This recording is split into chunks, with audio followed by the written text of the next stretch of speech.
But I can't say this character right here. I think this character is not that good. Human Torch? Oh, Human Torch is probably the worst character in the game. Iron Man. Where did we put this hero? Guys, I haven't seen this hero in a whole season. I'm gonna put him in D tier. I'm gonna put him in D tier. I've not seen anyone play him. The reason why he's going in D tier, let me explain, is again, Hela is really good against flyers. You're flying in the open air, and she can just 2-tap you across the fucking world, basically. And they nerfed Gamma now, so it isn't as powerful. You only gain like 10, 20 damage from Gamma. In high elo, people don't play this hero, and I think it's for a good reason. He just doesn't do enough. The appeal of the flying characters is that they are different, and unlike dive characters, the appeal is that they can deal damage from afar, and they have an advantage that other characters don't, being their flight and their mobility. However, this game design doesn't allow for the flying characters to be viable. It doesn't really allow for them to fly at a speed that even matters. Iron Fist is faster than Iron Man in the sky. Iron Fist is faster than the Human Torch. Scarlet Witch can be floating at you with her left click, and you as Iron Man cannot cover any distance to escape. How can the Iron Man be so slow that he can't cover any distance to get himself out of a situation? Look at Spider-Man, for example. The appeal of that character is that you can get in and you can get out. You're extremely swift, so you can swing out of there immediately. Why can Spider-Man swing out of bad situations, but Iron Man cannot fly out of them? He flies so slow that it simply does not matter. This is a huge game design issue, and it makes characters like Iron Man feel so useless. Why is a flying character so bad at flying? The only thing that Iron Man can do to get value is use his Gamma up close. A flying character should not be forced to play up close to get value, because then why play the flying character? Why not just play Hela or Bucky or Namor? These characters are way better anyway, and that leads me into my next problem.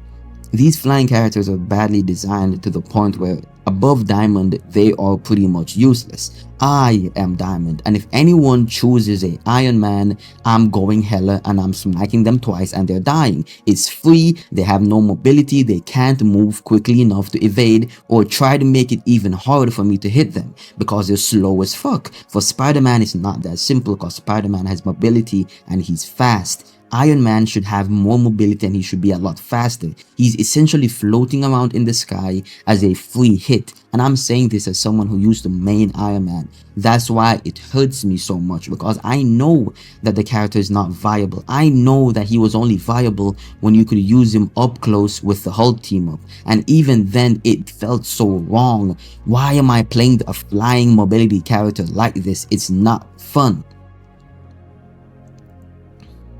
Iron Man is one of, if not the worst character in the game, and no one cares. Iron Man is the face of the MCU. He should have way better representation than this, but no one cares, bro. You get countered so easily. Psylocke or Spider-Man will make your quote-unquote flying character useless. In my opinion, he doesn't do enough. It's not worth the pick, and he's too counterable. Too many heroes just kill him. Mostly just Hela. Hela just shits in this hero. It's actually so sad, because I don't think I've seen any Iron Mans in season 1.5. Like, not a single player. D is unfair for him. Well, no. I think he sucks. I think he's absolute shit. I'll be completely real with you. I think he's just too easy to shut down. No matter how good you are at the character, no matter how many hours you have in the character, a single counter pick and you are no longer viable. And this is simply because you're slow as fuck. You cannot get out of dangerous situations. I was facing a Psylocke on Iron Man and I was going crazy until he swapped to Psylocke.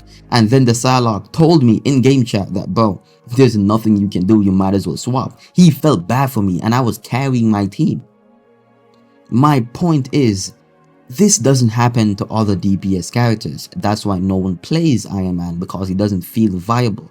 DPS characters like Hela, Bucky, Namor, no matter what the enemy team comp is, no matter what enemy try to do to counter you, if you're good enough at those characters, you will find value regardless, and you don't have to swap off your character.